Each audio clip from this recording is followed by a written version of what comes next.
So hello and welcome to Blade Learner. I am Sudhanshu and स्वागत है आप सभी का class 12 history chapter 7 and imperial capital Vijayanagar के तीसरे एमसीक्यू सेशन में। ऑलरेडी हमने इस चैप्टर पे दो एमसीक्यू सेशन ले लिया है, जिसमें हमने तकरीबन दो एमसीक्यू सेशन मतलब 40 क्वेश्चंस इस चैप्टर पे। एंड इससे पिछले आपके जो भी 5 चैप्टर्स गुजरे हैं, पहले बुक के आपके 4 चैप्टर्स एंड इससे पिछला जो चैप्टर हमारा भक्ति एंड सूफी ट्रेडिशन वाला, उन सब पे टोटल हमने 100 एमसीक्यूज करके 500 एमसीक्यूज उधर एंड ये हमारे पास तो तकरीबन 20-30 एमसीक्यूज हैं। एंड जितने भी एमसीक्यूज हमने अभी तक करा है all are of different categories. जो भी सेशन हम लोग कराते हैं ना, उसमें 20 क्वेश्चंस होते हैं। 10 क्वेश्चंस लेवल 1 में, 5 क्वेश्चंस लेवल 2 में एंड 5 क्वेश्चंस लेवल 3 में। तो लेवल 1 में हमारे पास जितने भी क्वेश्चंस होते हैं that is stand alone questions. It's stand alone questions मतलब वन लाइनर एमसीक्यूज। उसके बाद लेवल 2 में we have choose a correct statement based question, image based question, identify the character based question. Then in the level 3 we have assertion reason, map based question, source based question जो कि बहुत important है। And ना केवल हम लोग question आपको बताते हैं बल्कि एक्सप्लेन भी करते हैं एंड अप्रोच ही बताते हैं कि how to solve these questions. तो एक एक क्वेश्चंस आपके लिए इंपॉर्टेंट है। And to get these PDFs आप हमारे टेलीग्राम ग्रुप को ज्वाइन कर सकते हैं। पीडीएफ के अलावा आपको वहाँ पे डिस्कशंस का भी मौका मिलेगा। People are discussing their questions, their doubts and हम भी बहुत सारे डाउट्स आपके सॉल्व करते हैं। आप अपनी क्वेरी को पोस्ट करिए एंड उसके बाद within 1.5 hour we will solve the query. 1.5 hour latest, उससे भी पहले 5 मिनट में भी हमने क्वेरी सॉल्व करके दी हुई है, 1 मिनट में भी, 2 मिनट में भी। तो these are all the features of Telegram group, you should definitely join it. And अगर आप टेलीग्राम नहीं चलाते, you are not an Telegram user, तो आपके लिए जो ड्राइव की लिंक है वो हमने डिस्क्रिप्शन बॉक्स में पिन कर दी है। आप वहां से सारे ही नोट्स एंड एमसीक्यूज को अवेल कर सकते हैं। Now let's get started with the level 1। Level 1 से शुरुआत करते हैं। पहला क्वेश्चन हमारा लेवल 1 का। Let me change the ink first, यहाँ पे रेड वाला नहीं काम करता। Then which term was used by Domingo Paes who was a Portuguese traveler। एक पोर्चुगीज यात्री थे डोमिंगो पेस। उन्होंने सामूहिक रूप से मतलब कलेक्टिवली सभा मंडप और महानवी डिब्बा को संबोधित करने के लिए किस शब्द का इस्तेमाल करा था? ये दोनों ही स्ट्रक्चर थे, राजकीय केंद्र में दोनों ही स्थित थे, दोनों ही लोकेटेड थे। महानवी डिब्बा एक बहुत बड़ा स्टेज टाइप था, सभा मंडप एक पिलर्ड हॉल आप कह सकते हैं। तो इन दोनों को कलेक्टिवली डोमिंगो पेस किस नाम से बुलाते हैं? हाउस ऑफ किंग्स पैलेस, राजा का महल, विजय का भवन, हाउस ऑफ विक्ट्री या नन ऑफ द एबव, इनमें से कोई नहीं। डोमिंगो पेस याद रखिएगा। एंड किन चीजों को यहाँ पे संबोधित किया जा रहा, किन चीजों को यहाँ पे डिनोट किया जा रहा? सभा मंडप यानी कि ऑडियंस हॉल एंड महानवी डिब्बा। डोमिंगो पेस ने इन दोनों के लिए किस शब्द का इस्तेमाल करा था? तो वी हैव सीन, उनका एक एग्जर्प्ट है जहाँ पे वो लिखते हैं कि ये विजय के भवन है, these are the house of victory. And उनके फीचर्स को बताते हैं, कहते हैं कि इनके ऊपर एक ये जो महानवी डिब्बा है या सभा मंडप है उसके फीचर्स को बताते हैं कि ये जो 2 मंजिला है एंड एक जो घर है वो कपड़े का बना हुआ, वहाँ पे मूर्तियाँ लोकेटेड है। एक घर है जिसमें राजा का सिंहासन है, उनके पायल है, एंकलेट वगैरह है। साउथ इंडिया में जो पायल एंड कुंडल वगैरह का चलन है वो था उस जमाने में। So the correct answer will be option C. Now the next question is, यहाँ पे एक तस्वीर हमने आपको दिखाई है, आपको बताना है कि इस संरचना का नाम क्या है। ये जो संरचना आपके सामने तस्वीर में दिखाई जा रही है, what is the name of this structure?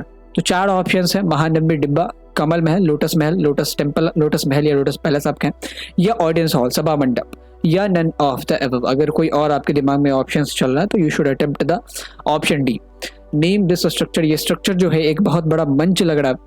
And if I tell you more about this structure, तो ये जो स्ट्रक्चर है तकरीबन 11,000 स्क्वायर फीट में फैला हुआ है, spread upon the area of 11,000 square feet. And इस स्ट्रक्चर का इस्तेमाल किया जाता था एक फेस्टिवल में जिसको हम लोग कहते हैं नवरात्रि। वेस्टर्न इंडिया में नवरात्रि, ईस्टर्न इंडिया में Durga Puja and in the southern India जो हमारा दक्कन पेनिनसुला है वहाँ पे हम लोग कहते हैं इसे महानवमी। तो ये महानवमी के दौरान एक मंच के रूप में शायद इस्तेमाल किया जाता होगा एंड इसीलिए हम इसे कहते हैं महानवमी डिब्बा। यहाँ पे जो रॉयल्टीज हैं, जो बड़े बड़े लोग आकर बैठते थे एंड एंजॉय करते थे फंक्शंस को, सेरेमनीज हेल्ड की जाती थी, उनको देखते थे। So this structure is of Mahanavami डिब्बा। आप देख सकते हैं कितनी ऊंची है एंड कितनी चौड़ी है। तो आप तस्वीर में कुछ भी नहीं दिख पा रहा, अगर आप गूगल करेंगे तो you will see that is spread upon the area of 11,000 square feet and probably it is believed कि इसके ऊपर कोई एक वुडन स्ट्रक्चर रहा होगा, चौपाल टाइप का, जिसके छाव में ये जो रॉयल्टीज है वो बैठ के इन सेरेमनीज का आनंद उठाती होंगी। Now the next question is 523rd question is कि who named a specific building of Royal Center as a lotus Mahal? Lotus महल के बारे में हमने अभी चर्चा की है, ऑप्शन में आया था आपके सामने। तो लोटस महल का नाम किसने रखा? राजकीय केंद्र में तो ये लोकेटेड जरूर था। तो जब इसको देखा गया तो who named this structure as a lotus Mahal, कि ये लोटस महल है, ये कमल महल है। तो क्या डोमिंगो पेस जो कि पोर्चुगल से आए थे, पोर्चुगीज ट्रैवलर थे, क्या उन्होंने इस स्ट्रक्चर का नाम कमल महल रखा? मतलब उन्होंने राज्य के केंद्र में स्थित एक ऐसे स्ट्रक्चर को देखा होगा एंड देन पता नहीं उनको क्या सूझा था, उन्होंने वो नाम रख दिया। तो क्या वो डोमिंगो पेस थे, क्या वो दुआर्ते बारबोसा थे, क्या वो फर्नांडो नुनीजो थे? एंड ये तीनों ही हमारे पोर्चुगल से थे। एंड क्या वो ब्रिटिश ट्रैवलर्स थे जो बाद में आते हैं?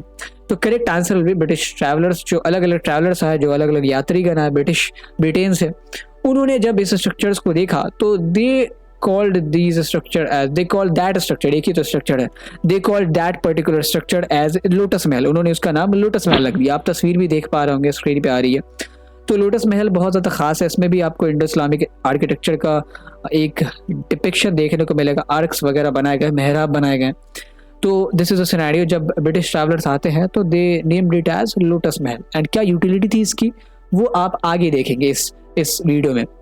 Now the next question is which of the following personalities suggested that the Lotus Mahal was probably used as council of chamber by the Rayas? यानी जो किंग थे उनके द्वारा ये जो कमल महल था वो शायद चैम्बर की परिषद के रूप में इस्तेमाल किया जाता होगा, जहाँ पे वो लोगों से सलाह मशवरा लेते होंगे, एडवाइजर्स से, सलाहकार से, सिपा सालार वगैरह से वो सलाह मशवरा लेते होंगे। तो ये चीज़ किसने सुझाया था, ये सुझाव किस महानुभाव ने दिया था कि लोटस महल की जो यूटिलिटी है वो कुछ इस तरीके की रही होगी कि यहाँ पे जो रायज है, मतलब जो राजा हैं, जो विजयनगर थे, राजा जो विजयनगर के जो राजा थे वो अपने आप को राय बुलाते थे। तो ये जो राजा है वो यहाँ पे बैठते होंगे एंड अपने सलाहकारों से, अपने एडवाइजर्स से सलाह लेते होंगे अलग अलग मुद्दों पे। तो ये चीज़ किसने सुझाई थी? क्या ये अलेक्जेंडर कनिंघम ने सुझाव दिया था, क्या कॉलिन मैकेंजी ने सुझाव दिया था, क्या जॉन मार्शल ने सुझाव दिया था, या नन ऑफ द एबव? तो वी हैव ऑलरेडी सीन कि जब ये 1800 ईस्वी में Colin McKenzie first visited this site and उन्होंने जब एक सर्वे मैप तैयार किया, बेसिक सर्वे मैप था वो, तो उन्होंने लोगों से बात करी and they get to know about कि ये जो महल है प्रोबेबली इसका इस्तेमाल शायद एक काउंसिल ऑफ चैम्बर के रूप में किया जाता होगा, जहाँ पे लोग बैठते होंगे, सलाहकार बैठते होंगे, राजा पे बैठते होंगे एंड अलग अलग मुद्दों पे, गवर्नेंस के मुद्दों पे, इंफ्रास्ट्रक्चर के मुद्दों पे, डिफेंस के मुद्दों पे, सिक्योरिटी के मुद्दों पे जो राजा है वो सलाहकारों से सलाह मशवरा करते होंगे एंड फिर डिसीजंस वेर बीइंग टेकन। तो Colin McKenzie is the right person. उन्होंने ही इस चीज़ को स्पेकुलेट करा था कि प्रोबेबली इस चीज़ के लिए इसका इस्तेमाल किया जाता होगा। बात क्या है कि जो भी चीज़ें हमें मिली है रॉयल सेंटर में, खासतौर पे अगर हम बात करें सभा मंडप की या महानंबे डिब्बा की या लोटस महल की, तो वी आर नॉट, चाहे एलिफेंट अस्तबल की बात करें जिसमें कहा जाता है कि एलिफेंट्स को रखा जाता होगा, तो we are not sure about ये यूटिलिटी की, ये शायद इसी पर्पज़ के लिए यूज़ की जाती होगी। जैसे हमने महानंबी डिब्बा की बात की, तो जो इतिहासकार है वो अभी भी आर्ग्यू करते हैं कि ये महानंबी के फेस्टिवल में मंच के रूप में इस्तेमाल नहीं किया जाता होगा, क्योंकि यहाँ पे इतनी जगह ही नहीं कि आगे से बड़े बड़े प्रोसेशंस एंड सेरेमनीज को हिल्ड किया जाए। तो हमारे पास जो मेन मुद्दा है दैट इज ऑफ यूटिलिटी, कि इसको किस काम के लिए इस्तेमाल किया जाता होगा। अगर हम बात करें लोटस महल की या महानंबी डिब्बा की, ऑडियंस हॉल जिसको सभा मंडप कहते हैं हिंदी में, तो we are so much confused about the utilities कि भाई किस चीज़ के लिए इसका इस्तेमाल किया जाता होगा। सो कॉलिन मैकेंजी ने एक सुझाव दिया कि लोटस महल का इस्तेमाल इस काम के लिए किया जाता होगा। Now the next question that we have is कि यहाँ पे एक तस्वीर आपके सामने दी गई है, आपको बताना है कि इस संरचना का नाम क्या है। What is the name of this structure? क्या ये लोटस महल है, क्या ये सभा मंडप है, ऑडियंस हॉल, क्या ये हाथी अस्तबल यानी कि एलिफेंट अस्तबल है, क्या ये एडमिनिस्ट्रेटिव ऑफिसर्स हैं? एक लाइन से आप देख सकते हैं प्रशासनिक कार्यालय को यहाँ पे डिपिक्ट करा गया, चित्रित करा गया है। तो इस संरचना से आप देख सकते हैं ना, बहुत बड़े बड़े गेट्स लगे हुए हैं, 1 2 3 4 5 6 एंड इधर भी 1 2 3 4 5, मतलब कुल मिला के 11 गेट्स हैं। पीछे की तरफ भी कुछ गेट्स होंगी या साइड की तरफ भी गेट्स होंगी। तो ऐसा अनुमान लगाया गया जब इस संरचना को डिस्कवर किया गया, तो पीपल एंड हिस्टोरियंस स्पेकुलेटेड कि शायद क्योंकि उस जमाने में हाथियों का बहुत बड़ा रोल होता था इन वॉरफेयर एंड वो जो वॉर के रिजल्ट्स हैं उनको डिक्टेट भी करते थे, उनको डिसाइड भी करते थे। तो हाथियों का ध्यान रखना बहुत कंपलसरी फॉर एनी किंगडम, अगर उनको डिफेंस के पर्सपेक्टिव से ग्रो करना तो इसलिए हो सकता है कि हाथियों की संख्या ज़्यादा थी, तो for that stubbles will be needed and उनको निकलने के लिए बड़े बड़े गेटवेज की ज़रूरत है। तो आप देख सकते हैं कि कैसे जो है बड़े बड़े गेटवेज बनाए गए, इसीलिए कहा गया कि शायद हाथी अस्तबल होगा, एलिफेंट अस्तबल होगा। यहाँ पे एक फीचर आप और देखें, ये जो स्ट्रक्चर है दैट इज नागा स्टाइल। आप टेम्पल्स में ऐसे स्ट्रक्चर्स को देखते होंगे एंड दिस इज अ डोम। तो यहाँ पे इंडो इस्लामिक आर्किटेक्चर को भी इस्तेमाल किया गया है एंड इसके अलावा अलग अलग आर्किटेक्चर फॉर्म्स को भी इस्तेमाल किया गया, like this is a distinct architecture form, फिर ये हमारा डोम आर्किटेक्चर है, फिर ये एक अलग आर्किटेक्चर हो रहा है। तो इस एंड यहाँ पे जब आप गेटवेज देखेंगे तो देखें, इसको देखें, this is a kind of arc, ये हमारा आर्क है, ये हमारा आर्क है, दिस इज द आर्क, ठीक है। तो विजयनगर इसलिए बहुत ज़्यादा पॉपुलर था बिकॉज इन्होंने न केवल डाइवर्सिटी को मैनेज किया बट वहाँ से जो भी अच्छी चीज़ें ली जा सकती थी उन्होंने लिया एंड अपने आर्किटेक्चर में, अपनी योजनाओं में, पॉलिसीज़ में उसको इम्प्लीमेंट भी करा। So that is why Vijayanagar जो है इतने दिनों तक शासन कर पाया इतनी डाइवर्स पॉपुलेशन पे। So moving to the next question, 526 question की, which of the following temple was located in royal centre, की निम्नलिखित में से कौन सा मंदिर शाही केंद्र का है या राजकीय केंद्र का है? बात बराबर ही है, किताब में आपका राजकीय केंद्र दिया होगा या आप इसे शाही केंद्र भी कह सकते हैं, रॉयल सेंटर। तो कौन सा मंदिर रॉयल सेंटर में लोकेटेड था, राजकीय केंद्र में लोकेटेड था, शाही केंद्र में लोकेटेड था? क्या विट्ठल मंदिर शाही केंद्र में लोकेटेड था? क्या हजार रामा मंदिर यानी कि हजार रामा टेम्पल शाही केंद्र में लोकेटेड था? क्या विरूपाक्ष मंदिर शाही केंद्र में लोकेटेड था? या इनमें से कोई नहीं, मतलब सारे ही जो है वो रॉयल सेंटर में नहीं लोकेटेड थे, कहीं और लोकेटेड थे। अच्छा, इस सवाल का तो आपको जवाब देना ही देना है। इसके अलावा आपको ये भी बताना है कि विट्ठल मंदिर जो है वो किस डेटी को समर्पित है, किस डेटी की यहाँ पे पूजा की जाती है, वो भी आपको बताना है। तो अगर आप बात करें शाही केंद्र की, तो वहाँ पे एक मंदिर था जहाँ पे जो रॉयल्टीज हैं यानी कि किंग एंड हिज फैमिली वो पूजा करने जाती थी, एंड वो राम का मंदिर था। दैट वाज अ मंदिर of Ram, that was temple of Ram, Lord Ram, and उसका नाम था हजार रामा टेम्पल। बाकी जितने भी आप विट्ठल टेम्पल देखे, विरूपाक्ष टेम्पल देखे, वो सारी चीजें आपकी सैक्रेड सेंटर में लोकेटेड है, जो कि पर्टिकुलरली पूजा पद्धतियों के लिए बनाई गई थी। तो वहां पे आपका विट्ठल टेम्पल भी लोकेटेड है, विरूपाक्ष टेम्पल जिसके डेटी शिव है वो भी लोकेटेड है।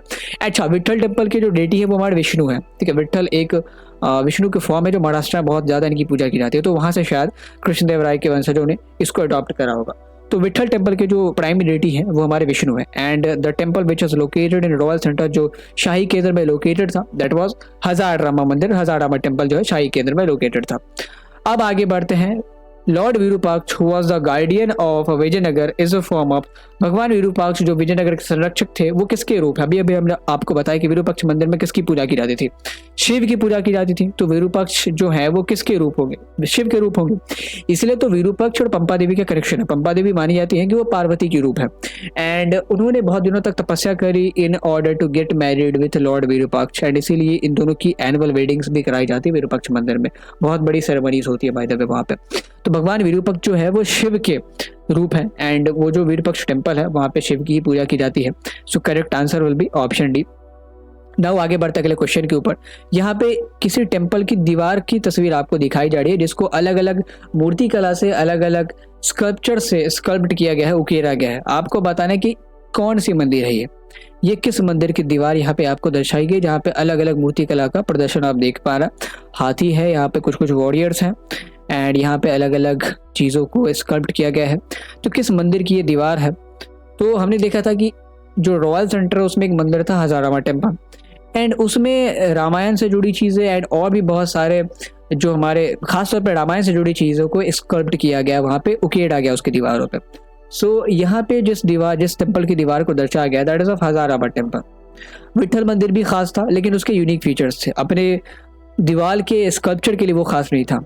मीनाक्षी मंदिर भी खास है अपने गोपुरम्स के लिए। विरूपाक्ष टेम्पल तो खास है क्योंकि उनकी जो डेटी है that is the guardian of Vijayanagar, सारी चीज़ें तो उन्हीं के नाम से इशू हो रही है।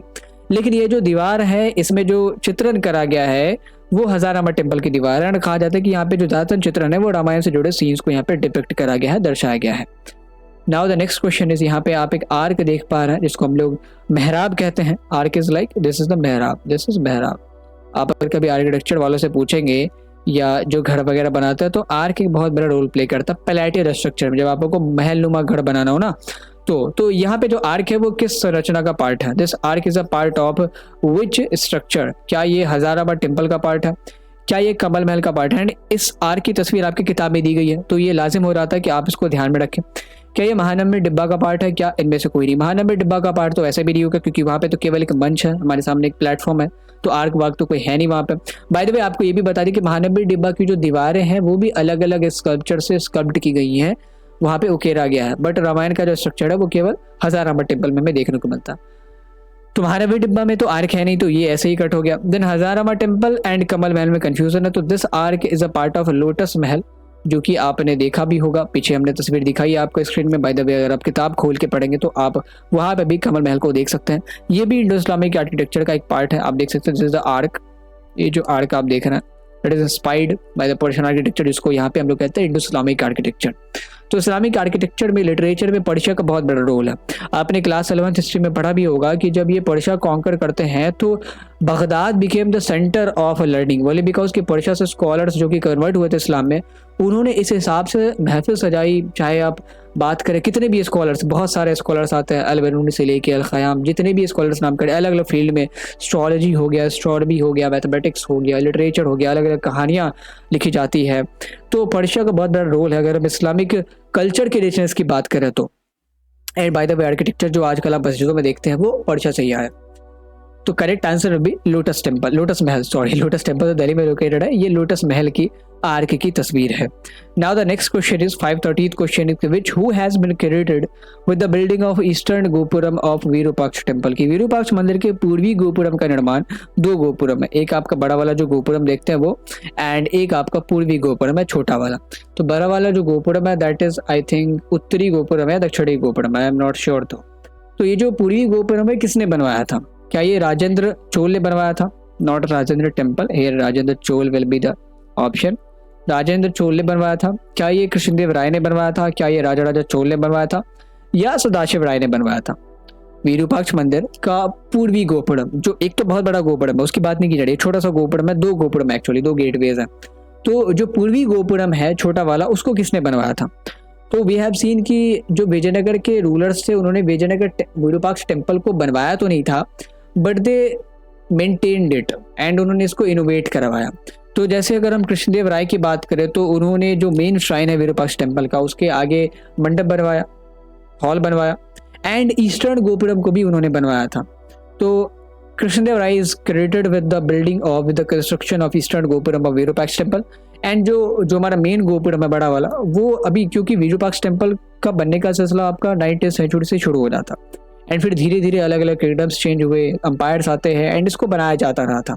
सो वी आर नॉट श्योर कि किसने इसको कंप्लीट करवाया। जैसे हमने विट्ठल टेम्पल के बारे में आपको बताना कि देवरा सेकंड के टाइम में मेजर कंस्ट्रक्शंस हुए हैं, या हमने आपको हिडिया कैनल के बारे में बताया तो वहाँ पे भी देवरा सेकंड के समय में मेजर कंस्ट्रक्शन हुआ। तो वी कैसे हैं कि यहाँ पे इस आदमी ने ज़्यादा योगदान दिया था, लेकिन ये चीज़ विरूपाक्ष टेम्पल के संदर्भ में हम लोग नहीं कह सकते क्योंकि रिकॉर्ड्स वैसे मेंटेन नहीं किए जाते थे। हमें ज़्यादातर जो चीज़ें हैं वो तो कृष्णदेव राय के ज़माने के इंस्क्रिप्शन से मिलती हैं। कृष्णदेव राय के ज़माने के हमारे पास तकरीबन 2000 इंस्क्रिप्शन है, आप गौर करिएगा 2000 इंस्क्रिप्शंस। तो इसी से हमें ज़्यादा चीज़ें पता चलती है विट्ठल टेम्पल के बारे में, विरूपाक्ष टेम्पल के बारे में, हजाराबाद टेम्पल के बारे में, रॉयल सेंटर के बारे में, इरिगेशंस के बारे में। और उससे पीछे तो उतनी मेंटेनेंस, इंस्क्रिप्शन को मेंटेन करने की, रिकॉर्ड्स को लिखने की परंपरा तो थी नहीं। वी आर नॉट श्योर दो कि किसने इसको बनवाया था, किसने मेजर कॉन्ट्रीब्यूशन दिया था। लेकिन जहाँ तक विरूपाक्ष मंदिर के पूर्वी गोपुरम की बात रही तो इसको कृष्णदेव राय ने बनवाया था, जो कि हमारे तुलुव डायनेस्टी के थे, एंड ओवरऑल कृष्णदेव राय के ओवरऑल जो विजयनगर अंपायर है उसके सबसे बड़े रूलर माने जाते हैं। सो यहाँ पे आपका जो लेवल 1 है वो खत्म होता है। अब शुरुआत करते हैं लेवल 2 की, स्तर 2 की शुरुआत करते हैं।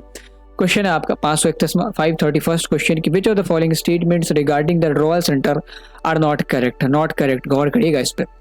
3 स्टेटमेंट दिए गए आपको, उनको चुनना है जो गलत है, जो सही नहीं है। पहला कि it was located in the south western part of settlement.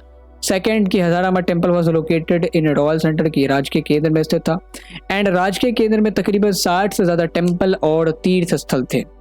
तो इन तीनों में से कौन सा जो कथन है वो गलत है? पहला, दूसरा, दूसरा तीसरा, पहला तीसरा, या नन ऑफ द एबव। एक एक करके स्टेटमेंट्स को पढ़ें एंड देन आपको ऑप्शंस एलिमिनेट करने हैं। स्टेटमेंट्स पढ़ें, ऑप्शन एलिमिनेट करें। ऐसे ही अप्रोच होती है जब आप चूज द करेक्ट स्टेटमेंट या इनकरेक्ट स्टेटमेंट वाले क्वेश्चंस को अटेम्प्ट करते हैं। तो पहला है कि साउथ वेस्टर्न पार्ट में लोकेटेड था। तो जब आप देखेंगे ना इस सेटलमेंट को, तो ये साउथ वेस्टर्न पार्ट है, यहाँ पे रॉयल सेंटर लोकेटेड है, बीच में आपका जो कैनाल है वो गया हुआ, एंड यहाँ सैक्रेड सेंटर लोकेटेड है, and this is the urban core part. तो ये साउथ वेस्टर्न पोर्शन में ही लोकेटेड था। अगर हम रॉयल सेंटर की बात करें तो साउथ वेस्टर्न सेटलमेंट में ही, सेटलमेंट के साउथ वेस्टर्न पार्ट में ये जो पार्ट है हमारा देख रहा है, यहाँ पे ये लोकेटेड था रॉयल सेंटर। तो पहला स्टेटमेंट सही है। पहले स्टेटमेंट का जिक्र जिस भी ऑप्शन में आया उसे हमें डिस्कार्ड कर देना, क्योंकि हमें तो गलत स्टेटमेंट्स को चुनना है। तो A and C are discarded. Second statement is also correct कि Hazarabad temple was the holy temple. ये आप कह ले तो ऐसा टेम्पल था जो रॉयल सेंटर में, ऐसा टेम्पल जो only visited by the Kings and royalty. वैसे तो बहुत सारे टेम्पल्स लोकेटेड थे, बट राजाओं एंड उनकी फैमिली द्वारा केवल हजाराबाद टेम्पल को ही विजिट किया जाता, मतलब स्पेशली फॉर देम। और भी टेम्पल्स को विजिट करते होंगे, बट यहाँ पे केवल राजा एंड उनकी फैमिली जा सकती थी। तो Hazarabad temple was located in royal centre, ये भी सही है। तो हमारा ऑप्शन बी भी discard. Now the option that we have left with is option D. तो correct answer will be option D की नन ऑफ द एबव, यानी कि ऊपर के तीनों ही स्टेटमेंट सही है, कोई गलत नहीं है। जैसा जो तीसरा स्टेटमेंट है वो भी सही है कि भाई रॉयल सेंटर जो वहाँ पे बहुत सारे टेम्पल्स एंड श्राइन्स आपको देखने को मिलेंगे। श्राइन्स मतलब जरूरी नहीं कि उसको टेम्पल में तब्दील कर दिया गया हो, वो छोटा सा एक पेड़ भी हो सकता है, पेड़ के नीचे लगी छोटी सी मूर्ति भी हो सकती है जिसको लोग जाके पूजते हैं, छोटा सा कपड़ा भी हो सकता है जिसमें कुछ डेटी की तस्वीर लगी हुई है, आइडल लगी हुई है, मूर्ति लगी हुई है एंड लोग जाके पूज रहा। टेम्पल तब बनता है ना कोई श्राइन जब वहाँ पे हमने एक भव्य आर्किटेक्चर का निर्माण करवा दिया। तो दैट इज अ सिनेरियो। हर एक टेम्पल में श्राइन तो होगा ही होगा क्योंकि लोग पूजे जाते हैं, लेकिन जरूरी नहीं कि हर एक श्राइन टेम्पल हो, क्योंकि टेम्पल तब बनेगा जब उस पर हम कोई एक बहुत बड़ा कंस्ट्रक्शन करेंगे, आर्किटेक्चर वहाँ पे बनाएंगे। So that is a scenario. तो correct answer will be option D कि यहाँ पे ये जो ऊपर की तीनों स्टेटमेंट है वो ऑलरेडी सारे ही सही हैं, कोई भी यहाँ पे गलत नहीं है। सो नन ऑफ। सो यहाँ पे आपके सामने बिग सोर्स दिया गया है, आपको इसको पढ़ना है।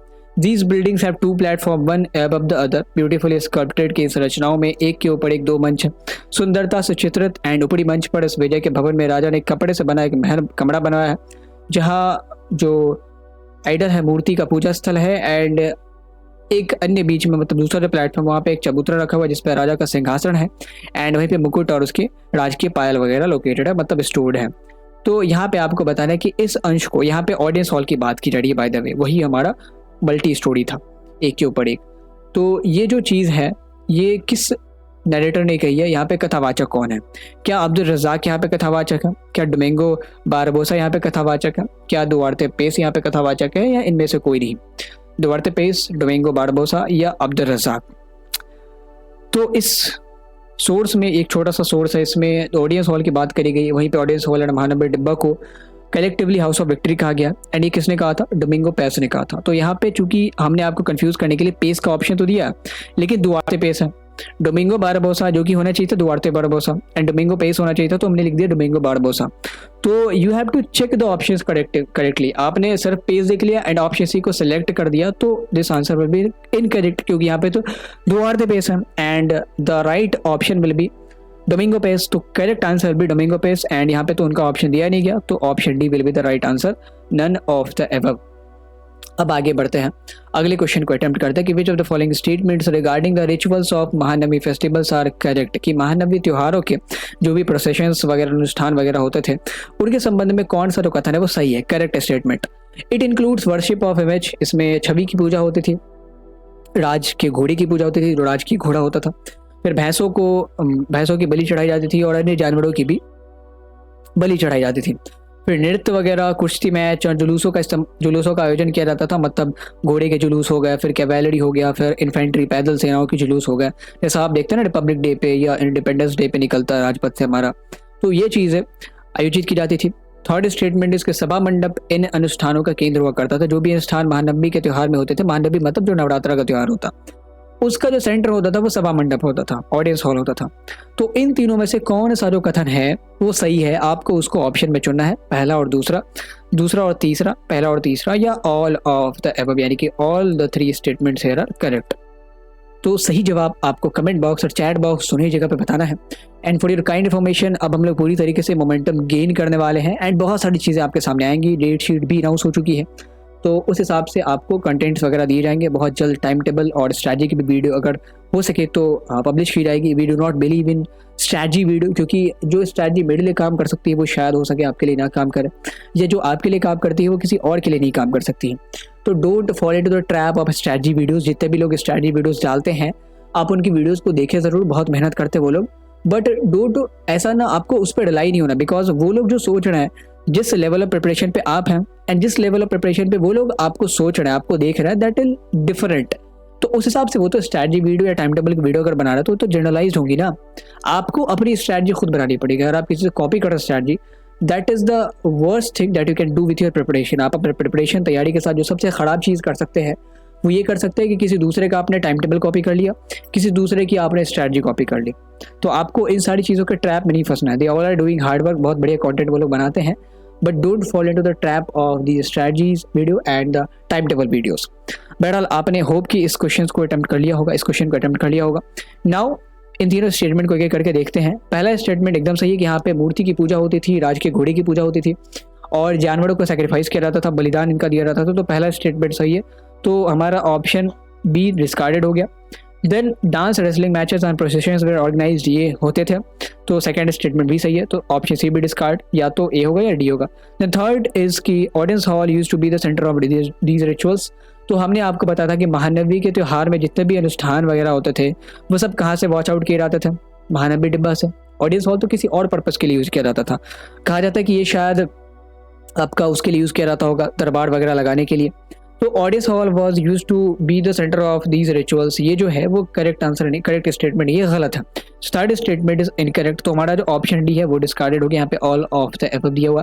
सो correct answer will be option A, first और second statement here mentioned are correct, and बाकी जो तीसरा है वो गलत है। यहाँ पे आपके सामने कुछ 3-4 स्टेटमेंट्स दिए गए, आपको इनमें से जो सही स्टेटमेंट है उसको हमें चुन के बताना है। According to John Marshall, lotus temple may have been the council chamber where king met the advisor, की जॉन मार्शल के अनुसार कमल मंदिर जो है वो परिषद कक्ष होगा जहां राजा जो है अपने सलाहकारों से मिलते होंगे। Then the walls of हजारामा temple was sculpted with the scenes of Shiva Purana, की हजारामा मंदिर की दीवारों पे शिव पुराण की तस्वीरों को उकेरा गया है, मतलब स्कल्प्ट किया गया दीवारों पे, उसको आपने जो भी स्कल्पचर्स वगैरह जो बनाते हैं ना स्कल्प्टर, तो उनसे फिर उन सीन्स को डिपेक्ट करा गया। After the fall of Vijayanagara, Nayakas continued to build the palatial structure, जब ये अंपायर ध्वस्त हो गया, मतलब कंप्लीटली तो 1565 के बाद ध्वस्त नहीं हुआ, बट धीरे धीरे इसका पतन अब शुरू हो गया। तो इसके बाद भी अगर आप साउथ इंडिया में जाएंगे तो आपको महलनुमा संरचनाओं के एविडेंसेस मिलते हैं। तो ये 3 स्टेटमेंट आपके सामने दिए गए हैं। Which of these statements are incorrect, कौन कौन से स्टेटमेंट गलत है यहाँ पे, कौन कौन से स्टेटमेंट यहाँ पे गलत है, आपको सही स्टेटमेंट नहीं चुनना, कौन से स्टेटमेंट गलत है उनको चुनना है। तो according to John Marshall, lotus temple may have been the council chamber where king met his advisor, ये तो लोटस टेम्पल की जो यूटिलिटी है इसके बारे में स्पेकुलेशन ऐसा बताया गया था कि शायद ये ऐसा कक्षड़ा होगा जहां पे राजा अपने एडवाइजर से मिलते होंगे, लेकिन इसको बताया किसने था, इसको कॉलिन मैकेंजी ने सजेस्ट किया था, ना कि जॉन मार्शल ने। तो पहला स्टेटमेंट हमारा इनकरेक्ट है, सो ये बी और सी डिस्कार्डेड, या तो डी होगा आंसर या हमारा ए आंसर होगा। Then walls of हजारामा temple are sculpted with the scenes of Shiva Purana, ये शिव पुराण के सीन्स नहीं, रामायणों के सीन्स से ये डिपिक्ट करे हुए थे। सेकंड स्टेटमेंट भी हमारा गलत है। सो या तो हमारा आंसर ए होगा या कुछ भी नहीं हो, क्योंकि ऑप्शन डी में तो सेकंड स्टेटमेंट को मेंशन भी नहीं करा गया।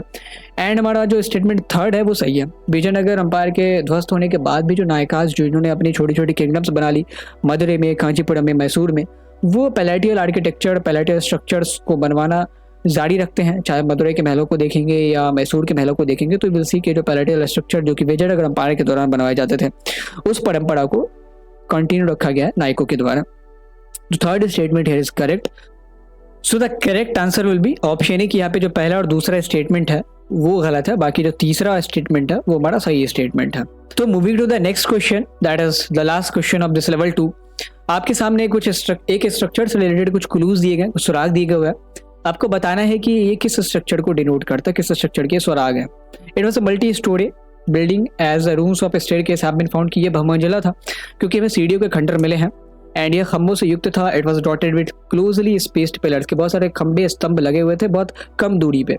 Then it was located in royal centre, की ये राज्य के केंद्र में स्थित था। 3 क्लूज हैं, इसमें खंबे बहुत ज्यादा थे, ये राज्य के केंद्र में लोकेटेड था, एंड ये मल्टी स्टोरी था क्योंकि हमें स्टेयरकेस के अवशेष मिले हैं, सीढ़ियों के खंडर मिले हैं। तो ये किस संरचना को दर्शाते हैं? क्या ये महानबी डिब्बा के बारे में बता रहा है, क्या ये हजारामा मंदिर के बारे में बता रहा है, क्या ये सभा मंडप के बारे में बता रहा है, क्या ये कोई और किसी और स्ट्रक्चर के बारे में अगर ये बता रहा तो you have to select the option D. यहाँ पे महानबी डिब्बा, हजारामा टेम्पल, ऑडियंस हॉल या नन ऑफ द एबव में से आपको किसी को चुनना है। याद रखिएगा कीवर्ड्स क्या क्या है, मल्टी स्टोरी बिल्डिंग क्योंकि हमें सीढ़ियों के खंडर मिले हैं, एंड ये रॉयल सेंटर में लोकेटेड था। तो आपको जितनी भी रिसर्चेस करनी है रॉयल सेंटर के अंदर जो भी आपने पढ़ा उसके भीतर ही करनी है। देन ये खंभों से युक्त था, मतलब इसमें बहुत सारे पिलर्स थे, वो बहुत कम कम दूरी पे थे। तो हमने देखा था कि ऑडियंस हॉल जो है उसमें मल्टी स्टोरी बिल्डिंग होने के अवशेष मिले क्योंकि एक सीढ़ी ना एक टूटी फूटी सीढ़ी में मिली है, तो एक क्लू तो उससे मिलता। देन यहाँ पे बहुत सारे खंबे लोकेटेड थे, तो यहाँ पे बहुत सारे खंबे थे कम कम दूरी पे, एंड इसीलिए जब इतिहासकारों ने कहा कि इसका इस्तेमाल प्रोबेबली दरबार लगाने के लिए किया जाता होगा, तो बहुत सारे लोग इसको आर्ग्यू भी करते कि यहाँ पे चूंकि इतने क्लोज खंबे लोकेटेड हैं तो कैसे कोई दरबार आयोजित कर सकता है, किसी को कुछ देखेगा भी नहीं। तो ऑडियंस हॉल के बारे में ही ये कहा जाता है कि it was very occupied with the closely spaced pillars, की मतलब बहुत कम कम दूरी पे खंबे, बड़े बड़े खंबे बनाए गए थे। एंड यहाँ पे जो ये स्ट्रक्चर है वो राज्य के केंद्र में रॉयल सेंटर में लोकेटेड था। तो तीनों ही जो क्लूज हैं that match with the audience hall, ये ऑडियंस हॉल के फीचर्स से मैच करते हैं। सो करेक्ट आंसर विल बी सभा मंडप, ऑडियंस हॉल। होप कि आपने लेवल 2 के सारे क्वेश्चंस को अटेम्प्ट किया होगा। एंड उसका जवाब कमेंट बॉक्स और चैट बॉक्स दोनों ही जगह पे दिया। जो भी नए लड़के आते हैं, नई लड़कियां आती है, for those I would suggest कि आप कमेंट बॉक्स में भी मतलब इन क्वेश्चंस को अटेम्प्ट करें, बिकॉज हमारे पास ना आपका ट्रैक रहेगा, ताकि हम आपने अगर कुछ गलत जवाब दिया तो भी हम उसे सही कर सकें। एंड चैट बॉक्स में क्या होता है कि बहुत सारे लोग साथ में जवाब एक टाइम पे देते हैं, तो किसी किसी के जवाबों को हम नज़रअंदाज कर जाते हैं, हम देख नहीं पाते कि उन्होंने क्या आंसर दिया। तो आपने अगर शायद गलत भी दिया तो भी हम आपको करेक्ट नहीं कर सकते, एलाबोरेट नहीं कर सकते। तो इसीलिए आप कमेंट बॉक्स में भी क्वेश्चन को अटेम्प्ट किया करें। Now starting with the level 3, यहाँ पे आपके सामने असर्शन रीजन के क्वेश्चन होने वाले हैं, सोर्स बेस्ड क्वेश्चन होने वाले हैं। तो असर्शन रीजन से शुरुआत करते हैं। सबसे पहला assertion reason, it is doubted by some historians that Mahanavami Dibba could be the stage for elaborated rituals, कि कुछ इतिहासकारों को यह संदेह है कि महानबी डिब्बा जो है इतना विस्तृत अनुष्ठान जो भी हमने आपको बताया कि भाई इसकी बलि चढ़ाई जाती थी, मूर्तियों की पूजा होती थी, प्रोसेशंस वगैरह होते थे, इसका एक मंच हो सकता है। इस पर बहुत सारे इतिहासकारों को डाउट है। कारण क्या है? उनका तर्क ये है कि उन भव्य जुलूसों को ले जाने के लिए इसके आगे पर्याप्त जगह नहीं थी। There was not enough space to carry out those lavish processions. तो आपको सबसे पहले क्या करना है, इन दोनों स्टेटमेंट्स की सत्यता की जांच करनी है, ऑथेंटिसिटी, भाई इन दोनों में से कौन सही है कौन गलत है। अगर दोनों सही है देन ईदर ए और B will be the answer. अगर दोनों में से कोई भी गलत है तो या तो सही होगा ईदर ए, ईदर सी और either D will be your answer. तो आपको इन दोनों की सत्यता की जांच करनी है first, and second you have to check अगर दोनों सही है तब आपको क्या करना है कि ये देखना है कि क्या रीजन का जो स्टेटमेंट है वो असर्शन के स्टेटमेंट को एक्सप्लेन कर पा रहा है नहीं कर पा रहा। इसके लिए आपको बिकॉज लगा सकते हैं आप बीच में, या ड्यू टू लगा सकते हैं, देयरफॉर लगा सकते हैं। एंड सबसे बेसिक चीज़ मैं आपको बताता हूँ, रीजन के स्टेटमेंट, अब दोनों ही स्टेटमेंट अगर सही है तो आपको ये देखना है कि अगर रीजन का स्टेटमेंट नहीं आता क्या असर्शन का स्टेटमेंट आता। अगर रीजन का स्टेटमेंट नहीं आता, अगर रीजन का स्टेटमेंट नहीं उत्पन्न हुआ होता तो क्या असर्शन का स्टेटमेंट आता, यानी कि क्या रीजन के स्टेटमेंट पे असर्शन का स्टेटमेंट डिपेंडेंट है। अगर हाँ तो ये जो रीजन का स्टेटमेंट है वो एक्सप्लेन कर रहा है। जैसे हम असर्शन और रीजन के स्टेटमेंट को देखें तो दोनों ही स्टेटमेंट जो वो सही है। बहुत सारे स्टोरियन इसको डाउट भी करते हैं कि ये शायद इतने बड़े प्रोसेशंस को हेल्ड नहीं कर सकता था, एंड दे आर्ग्यू कि यहाँ पे इतनी जगह ही नहीं है। एंड अगर आप रीजन के स्टेटमेंट को देखें तो वहाँ पे क्या कहा गया कि स्टूडेंट्स इस बात पे जोर देते हैं कि जगह ही नहीं है तो कहाँ से इतने प्रोसेशन जाएंगे। एंड अगर जगह नहीं है तो ही तो इस बात पे डाउट होगा ना कि प्रोसेशंस वगैरह कैसे ऑर्गेनाइज किए जाएंगे, या महानबी फेस्टिवल से जुड़े रिचुअल्स कैसे महानबी डिब्बा के थ्रू ऑर्गेनाइज कराए जाते होंगे। तो it is doubted only because कि इतिहासकारों को ऐसा लगता है कि there was not enough space ahead, उसके आगे जो महानबी डिब्बा उसके आगे इतनी पर्याप्त जगह नहीं थी कि इतने बड़े बड़े प्रोसेशंस एंड जो मार्च वगैरह उनको कैरी आउट किया जा सके। So both assertion and reason are correct here, एंड रीजन का जो स्टेटमेंट है वो असर्शन के स्टेटमेंट को एक्सप्लेन भी कर पा रहा है। क्योंकि अगर ये डाउट नहीं आता, अगर ये रीजन नहीं होता, अगर उन्होंने इस बात को ऑब्जर्व नहीं किया होता तो कि महानबी डिब्बा के आगे स्पेस ही नहीं है, तो क्यों उनको डाउट होता। क्योंकि महानबी डिब्बा में तो बहुत सारे अलग अलग फंक्शंस परफॉर्म किए जाते थे, रेसलिंग होती है, डांसेस वगैरह होते हैं, कल्चरल फेस्ट होते थे, तो इन सब को ऑर्गेनाइज कराने के लिए स्पेस चाहिए अच्छा खासा, और जो कि नहीं है महानबी डिब्बा के आगे उतना। तो प्रोबेबली इतिहासकारों को इसलिए लगा कि ये शायद नहीं हुआ होगा, जो भी नवरात्रि या दुर्गा पूजा का जो सेंटर होता था वो महानबी डिब्बा नहीं होगी, कोई और होता होगा जहाँ पे सारे अनुष्ठानों को आयोजित किया जाता होगा। So this was the explanation of this question. Now the next question is, so the city of Vijayanagar was sacked in 5065, but even after that we have found that the evidences of palatial structure in South India, कि हमें south India में 1565 में जब ये city खाली कर दी जाती है, बर्खास्त कर दिया जाता है इसको, मतलब पूरी तरीके से लूटपाट कर दी गई, उसके बाद भी हमें साउथ इंडिया में पैलेटियल आर्किटेक्चर के मतलब महलनुमा संरचना के प्रमाण मिलते हैं अलग अलग क्षेत्रों से। Reason Nayakas of Vijayanagar who created their independent kingdoms continue to build this structure, की विजयनगर के नायक जिन्होंने अपने स्वतंत्र राज्यों का निर्माण किया ऐसी संरचनाओं का निर्माण जारी रखा, मतलब ऐसे पैलेटियल आर्किटेक्चर को उन्होंने मतलब स्ट्रक्चर का आर्किटेक्चर का उसको बनाना जारी रखा, कंटिन्यू रखा। तो यहाँ पे अगेन आपको पहले ऑथेंटिसिटी चेक करनी है, then you have to check कि क्या रीजन का स्टेटमेंट एक्सप्लेन कर पा रहा है नहीं कि असर्शन के स्टेटमेंट को। अगर दोनों में से कोई गलत है तो इधर ए और बी, इधर सी और D will be the answer. अगर दोनों सही है तो इधर ए और B will be the answer. तब आपको देखना, जब दोनों सही है ना, तब आपको देखना कि क्या रीजन का स्टेटमेंट जो है वो असर्शन के स्टेटमेंट को एक्सप्लेन कर पा रहा है या नहीं कर पा रहा। तो यहाँ पे दोनों ही स्टेटमेंट सही है। 1565 में जब सिटी को खाली करा दिया गया, सारी चीज़ें लूट ली गई, उसके बाद भी हमने देखा है कि बहुत सारे महल वगैरह बनाए गए साउथ इंडिया में। एंड जो नायक है विजयनगर के, उन्होंने अपने राज्यों को इंडिपेंडेंट करने के बाद इस स्ट्रक्चर को बनवाना जारी रखा, न केवल इन पैलेटियल स्ट्रक्चर को बल्कि उन्होंने टेम्पल आर्किटेक्चर को भी कंटिन्यू रखा। जो बड़े बड़े गोपुरम्स वगैरह बनाए जाते थे, मंडपों का निर्माण होता था, उसको भी उन्होंने कंटिन्यू रखा, जारी रखा। तो दोनों ही स्टेटमेंट सही है। एंड अगर आप देखते हैं तो ओनली बिकॉज के नायक जो थे विजयनगर के, जब ये 1565 के बाद डिसइंटीग्रेट होना शुरू हुआ तो बड़े बड़े जो नायक थे उन्होंने अपने किंगडम्स को कार्व आउट करना शुरू किया, कांचीपुरम, मदुरई, मैसूर। एंड जब उनको अपना स्वतंत्र राज्य मिला तो they continued with the temple architecture, they continued with the palatial structure. उन्होंने महलनुमा संरचनाओं का निर्माण जारी रखा, उन्होंने बड़े बड़े टेम्पल्स को बनवाना जारी रखा। तो ओनली बिकॉज के जो नायक है ये इन चीज़ों को छोड़ते नहीं है, जैसे होयसाल और चोल अंपायर के बाद विजयनगर वालों ने इसको नहीं छोड़ा, तो वैसे ही विजयनगर के बाद जो नायकास जो छोटे छोटे किंगडम्स बनाते हैं उन्होंने इसको नहीं छोड़ा। तो ओनली बिकॉज ऑफ दैट हमें ये चीज़ें देखने को मिलती है कि विजयनगर अंपायर ध्वस्त हो गया, फिर भी ये जो आर्किटेक्चर है, फिर भी जो संरचनाएं हैं वो साउथ इंडिया में हमें देखने को मिलती है, उसके बाद भी इसको निर्मित किया गया था। So here both A and R true and R is the correct explanation of A. Now the next question is, ये भी एसोसिएशन रीजन का क्वेश्चन है। There were more than 60 temples in the royal centre की तकरीबन 60 से ज्यादा structure थे, temple मतलब रॉयल सेंटर में लोकेटेड थे। And reason is the patronage of temples and the cults very important for the rulers to legitimise their rules की शासकों के लिए अपने शासन को वैध बनाने के लिए मंदिरों और पंथों का संरक्षण महत्वपूर्ण था। शाही केंद्र में, राजकीय केंद्र में 60 से अधिक मंदिर है। एंड रीजन में ये दिया गया है कि शासकों के लिए अपने शासन को मतलब अपने रूल्स को लेजिटिमाइज करने के लिए मंदिरों को संरक्षित करना, मतलब उनको पैट्रोनेज देना, एंड पंथों को, अलग अलग रिलीजियस कल्ट्स को पैट्रोनेज देना बहुत इंपॉर्टेंट था। तो इन दोनों की पहले तो आपको सत्यता की जांच करनी है, देन आगे की जो प्रोसेस है जो भी हमने आपको पीछे वीडियो में बताया है उसको आप अटेम्प्ट करें, उसके थ्रू, उस अप्रोच के थ्रू आप इस क्वेश्चन को अटेम्प्ट करें। तो दोनों स्टेटमेंट अगर आप देखेंगे तो फर्स्ट स्टेटमेंट इज करेक्ट कि यहाँ पे 60 से ज़्यादा टेम्पल लोकेटेड थे रॉयल सेंटर में। एंड रीजन का स्टेटमेंट भी सही है कि राजा जो है वो टेम्पल्स को, अलग अलग कल्ट्स को, चाहे वो अलवर हो, जब हमने चोलास के बारे में बात की तो अलवर हो, नायनार्स हो, विजयनगर अंपायर में भी वैष्णवों को, शैविज्म को तरजीह दी गई थी, इसलिए क्योंकि वो एक जरिया था अपने रूल्स को लेजिटिमाइज करने का। वो जब टेम्पल्स का निर्माण करते थे, वो जब कल्ट से अपने आप को एसोसिएट करते थे तो वो सीधे डायरेक्ट अपने आप को डिवाइन से एसोसिएट करते थे, जो परम शक्ति है उससे एसोसिएट करते थे। एंड जब उन्होंने अपने आप को डिविनिटी से कनेक्ट कर दिया तो लोग उनको एक्सेप्ट करते थे एज ए रूलर कि वो हमारे रूलर हैं। क्यों? क्योंकि ये विरूपाक्ष के वंशज हैं। जैसे विजयनगर के रूलर्स ने क्या करा, अपने आप को विरूपाक्ष टेम्पल का सक्सेसर घोषित कर दिया, कहा कि विरूपाक्ष हमारे गार्डियन है। एंड जितने भी रॉयल ऑर्डर्स वगैरह निकलते थे वो सारी चीजें विरूपाक्ष के साइन के थ्रू निकलती थी। रूलर्स का नाम नहीं होता था वहां पे, विरूपक्ष का नाम होता था, लॉर्ड विरूपक्ष, श्री विरूपक्ष के आदेश पे ये चीजें हो रही है। लोगों को लगता था कि ये उनके वंशज है, इसीलिए हम पे रूल करने के लायक है, इसीलिए हम इन पे इनका जो रूल है वो लाजिम है। सो दैट इज वाई ये जो इतने रॉयल सेंटर में भी इतने टेम्पल्स हमें देखने को मिलता है। रॉयल सेंटर तो एडमिनिस्ट्रेटिव ऑफिसर्स एंड महलों के लिए बनाया गया था, लेकिन फिर भी इतने टेम्पल्स इसलिए देखने को मिलते हैं ओनली बिकॉज के टेम्पल्स को बनवाना एंड अलग अलग कल्ट्स को पैट्रोनेज देना was one of the way जिसके थ्रू ये जो राजा वगैरह हैं अपने शासन को लेजिटिमेट करते थे, मतलब इसको वैध बनवाते थे। So both A and R true and R is the correct explanation of A कि अगर ये अपने रूल्स को लेजिटिमाइज कराने के लिए टेम्पल्स वगैरह का सहारा नहीं लेना होता तो क्यों रॉयल सेंटर में 60 टेम्पल बनाए जाते हैं जब हमारे पास सेक्रेट सेंटर ऑलरेडी है।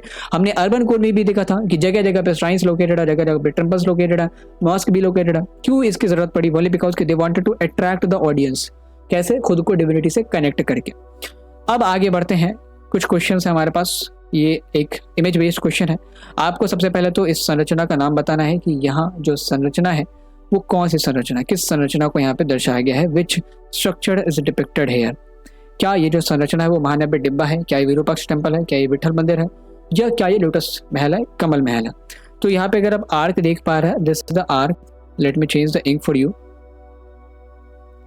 यहाँ पे अगर आप आर्क देख पा रहे हैं तो ऐसा आर्क हमने अभी अभी देखा तुरंत। किस स्ट्रक्चर से जुड़ी थी ये आर्क? थी जो मेहराब है, किस स्ट्रक्चर जुड़ा हुआ था? तो दिस मेहराब, this arc was associated with lotus महल, कमल महल से जुड़ा हुआ था। बाकी अगर विरूपाक्ष टेम्पल की बात करें तो वहाँ पे तो बड़े बड़े गोपुरम्स होंगे। महानब्बे डिब्बा की बात करें तो वहाँ पे तो एक सिंपल सा प्लेटफॉर्म था, फिर स्टोन प्लेटफॉर्म। फिर अगर विठल टेम्पल की बात करें तो वहाँ पे भी हमारे पास बने स्टोन रथ है, स्लैब से जो जमीनों को स्लैब्स, मतलब जो स्टोन स्लैब्स डाले गए वो सारी चीज़ें। तो वहाँ पे हमारे पास ऐसा स्ट्रक्चर नहीं है। This is the structure of lotus temple. ये लोटस टेम्पल, ये लोटस महल, ये लोटस महल का यहाँ पे आप देख रहे हैं दृश्य यहाँ पे दर्शाया गया है। एंड इसी को लेके कॉलिन मैगजीन ने कहा था कि प्रोबेबली ये शायद इसलिए यूज़ किया जाता होगा जहाँ पे राजा बैठते होंगे एंड उनके सलाहकार भी आते होंगे एंड वो अलग अलग मुद्दों पे उनसे मशवरा लेते होंगे, फिर डिसीजंस लिए जाते होंगे। एंड आपको रॉयल सेंटर से जुड़ी एक और चीज़ बतानी है। जब हमने लोटस महल की बात की, lotus Mahal was also located in royal centre. आपको बताने कि इनमें से कौन सी जो संरचना है वो लोटस महल की तरह राजकीय केंद्र में मतलब नहीं थी। जैसे लोटस महल राजकीय केंद्र में था, अनलाइकली टू लोटस महल, मतलब लोटस महल की तरह वो राजकीय केंद्र में नहीं था, वो कहीं और होगा, अर्बन कोर में होगा, सेक्रेट सेंटर में होगा। तो क्या विठल मंदिर जो है वो रॉयल सेंटर में नहीं था? क्या महानब्बे डिब्बा रॉयल सेंटर में नहीं था? क्या सभा मंडप रॉयल सेंटर में नहीं था? या हजारामा टेम्पल रॉयल सेंटर में नहीं था? तो महानदी डिब्बा और सभा मंडप को तो आप पहले डिस्कार्ड कर दें, इन दोनों का तो बहुत ज़्यादा हमने जिक्र देखा रॉयल सेंटर में। फिर हजारमा मंदिर वॉज द वोली टेम्पल, जो बहुत बड़ा टेम्पल है अगर बात करें, वैसे तो बहुत सारे टेम्पल्स थे, एक बहुत विशाल टेम्पल हजारमा मंदिर ही था। वैसे तो इसकी जो ओरिजिनल श्राइन है, मतलब जो ओरिजिनल मूर्ति है, वो तो अभी विलुप्त हो चुकी है, पता नहीं कहाँ गायब है। तो हजारामा टेम्पल राज्य के केंद्र में लोकेटेड था, एंड इसलिए तो ये इतना बड़ा था एंड राज्य के केंद्र में लोकेटेड था ओनली बिकॉज ऑफ दैट कि ये जो रॉयल फैमिली है, किंग एंड इस फैमिली, वो इसको विजिट करते थे, मतलब रेगुलर पूजा करते थे, मतलब आप समझो तो कुल देवी की तरह इसको पूजा जाता था। So Hazarama temple was located in royal centre and ये जो विट्ठल मंदिर था that was located in sacred centre, ये हमारा सैक्रेड सेंटर में लोकेटेड था। एंड इसी विट्ठल मंदिर में जब आपने नोट में देखा होगा, शायद 20 रुपए के नोट में पीछे एक वन स्टोन रथ करके आता है, मतलब रथ टाइप का एक टेम्पल आपके सामने दिखाया जाएगा नोट में। तो ये जो है विट्ठल मंदिर में ही है, ये जो वन स्टोन रथ आप देखते हैं, एक स्टोन से रथ को बनाया गया, एंड वो रथ नहीं था, वो टेम्पल है जिसको रथ का आकार दिया गया है, उसके अंदर श्राइन भी है, आइडल भी लोकेटेड है। तो वो जो है विट्ठल टेम्पल में ही है, वो आप जब हम्पी जाएंगे तो वो विट्ठल टेम्पल में ही लोकेटेड है वो चीज़। So correct answer will be option है कि Vitthal temple was not located in royal centre, ये जो है वो सैक्रेड सेंटर में लोकेटेड था, विरूपाक्ष टेम्पल की तरह। So that's all in this session, hope कि आपने इस सेशन को एंजॉय करा होगा एंड आपको इस सेशन से हल्की भी अगर मदद मिली है, if you find the session useful then please press the like button, आप लाइक कर सकते हैं इस वीडियो को and you can share this content if you find it worth sharing. अगर आप इसे इस लाइक समझते हैं कि इस कंटेंट को शेयर किया जाए then please share this video. Thank you for watching, have a great day.